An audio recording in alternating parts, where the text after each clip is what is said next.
ये क्वेश्चन बड़ा कॉमन है और बहुत सारे पेशेंट्स बार बार पूछते हैं कि एलर्जी का मरीज दूध इस्तेमाल कर सकता है, क्या दूध जो है वो बलगम पैदा करता है। ये बहुत फ्रीक्वेंट क्वेश्चन और तकरीबन हर पेशेंट ही करता है और इसकी बहुत मिसअंडरस्टैंडिंग है हमारे कम्युनिटी में पाई जाती। एक बात याद रखें कि पहली बात तो ये कि हाँ, एलर्जी वाला जो पेशेंट है जिसको सांस की एलर्जी है या नाक की एलर्जी है या आंखों की एलर्जी है, वो दूध बिल्कुल इस्तेमाल कर सकता है, लेकिन उसका तरीकाकार ये है कि दूध जो है वो नीम गर्म होना चाहिए, क्योंकि ठंडा दूध वो आपको गड़बड़ कर सकता है, उससे यानी ठंडे होने की वजह से गड़बड़ होती है, ना कि दूध की वजह से होती है। एक बात। दूसरी बात यह है कि जब आप दूध इस्तेमाल करें, कोशिश करें उसके बाद अच्छी तरह गरारे कर लें। होता यह है कि जो उसकी व्हाइट कलर की लेयर है वो गले के अंदर रह जाती है और आपको कोई 5-7 मिनट तक अगर आप गरारे वगैरह करें या आपको जो थूक वगैरह आती है तो उसके अंदर वो सफेदी सी होती है, बेसिकली दूध की होती है, वो बलगम नहीं होती है।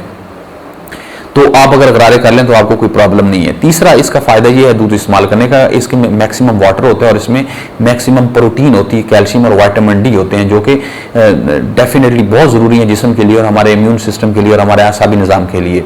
अगर आप फ्रिक्वेंटली दूध लेते हैं तो उससे क्या होता है कि आपका आसाबी निज़ाम स्ट्रांग होता है और उससे आपको एलर्जी के अटैक फ्यूचर में कम हो सकते हैं।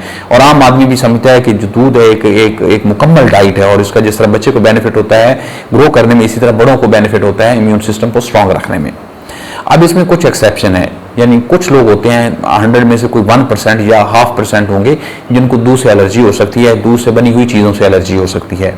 अब इस तरह के लोगों को एहतियात करनी चाहिए, लेकिन ये कौन से लोग हैं, इनको किस तरह से आइडेंटिफाई किया जा सकता है, उसकी पहचान करने का तरीका यह है। फॉर एग्जाम्पल, आपने दूध इस्तेमाल किया नीम गर्म, जिस तरह मैंने कहा, और आपको 20 से 25 मिनट के दरमियान में ही सांस का मसला शुरू हो गया या आपको आंखों में खारिश शुरू हो गई या स्नीजिंग शुरू हो गई या जिस्म पे खारिश शुरू हो गई, तो इसका मतलब है कि जो प्रोटीन दूध के अंदर पाई जाती है वो आपको एलर्जी कर रही है। तो इस केस में आप जो है आइंदा अवॉइड कर सकते हैं दूध से या दूध से बनी हुई चीज़ों से।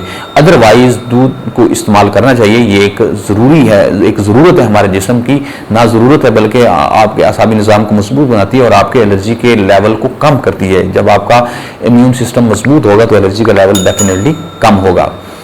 अब अगला क्वेश्चन ये है कि अगर किसी को एलर्जी होगी है तो उसका क्या किया जा सकता है। अब वो उसका फिर मेडिसिन से इलाज होता है, जो यूजुअली हम मेडिसिन के जरिए से रेगुलर कोर्स करते हैं। 2-4 महीने पेशेंट जब ठीक रहता है तो मेडिसिन बंद भी कर देते हैं। अब वो नाक की एलर्जी हो सकती है, आंखों की हो सकती है या सांस की एलर्जी हो सकती है। लेकिन अगर इससे फ़र्क ना हो तो अगला लेवल जो इसका मुस्तकिल इलाज होता है वो एलर्जी की वैक्सीन होता है, जो कि आपने सुना होगा इस्लामाबाद की एलर्जी की वैक्सीन। वो अब पंजाब में हमने अवेलेबल करवाई है, वो मुख्तलिफ सेंटर्स पे अवेलेबल है। आप नीचे नंबर शो रहे हैं, कॉल करें, स्टाफ आपको रिस्पॉन्ड करेंगे। उसका तरीका ये होगा कि सबसे पहले आपका टेस्ट किया जाएगा कि आपको किस चीज़ से एलर्जी है और फिर उसके खिलाफ एक मुकम्मल वैक्सीन का कोर्स होता है और इस तरीके से ये एक एलर्जी का एक मुस्तकिल इलाज है। इसके अलावा अगर कोई क्वेश्चन है, मोस्ट वेलकम, आप नीचे कमेंट्स में लिखें, मैं कोशिश करूँगा कि आपको रिप्लाई करूँ। अल्लाह ताला आपको और आपके घर वालों का हामी नासर। अल्लाह हाफिज़।